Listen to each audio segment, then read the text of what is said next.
İlkbahar, spring, kış bitiyor. Winter is ending. Hava yavaş yavaş değişiyor.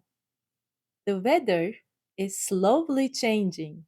Artık çok soğuk değil. It is not very cold anymore. Güneş daha sık çıkıyor. The sun appears more often. Günler daha uzun. The days are longer. Akşamları hava geç kararıyor. In the evenings, it gets dark later. Ağaçlara bakıyorum. I look at the trees. Ağaçlar artık yeşil. The trees are now green.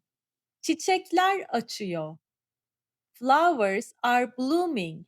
Her yerde renk var. There is color everywhere. Kuş sesleri duyuyorum. I hear bird sounds. Kuşlar geri geliyor. The birds are coming back. Doğa değişiyor. Nature is changing. Rutinlerim de değişiyor. My routine also change. Sabahları daha erken uyanıyorum. I wake up earlier in the mornings. Dışarıda daha çok vakit geçiriyorum. I spend more time outdoors. Mesela bir parka gidiyorum.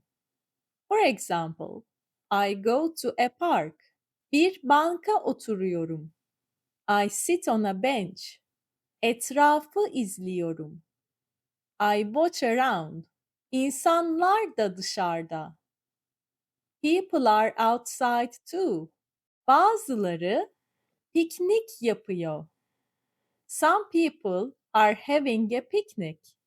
Bazıları bisiklet biniyor. Bazıları koşuyor. Some are cycling. Some are running. Herkes daha mutlu görünüyor. Everyone looks happier. Ben de daha mutlu ve enerjiyim. I'm happier and more energetic too. İlkbaharı çok seviyorum. I love spring very much.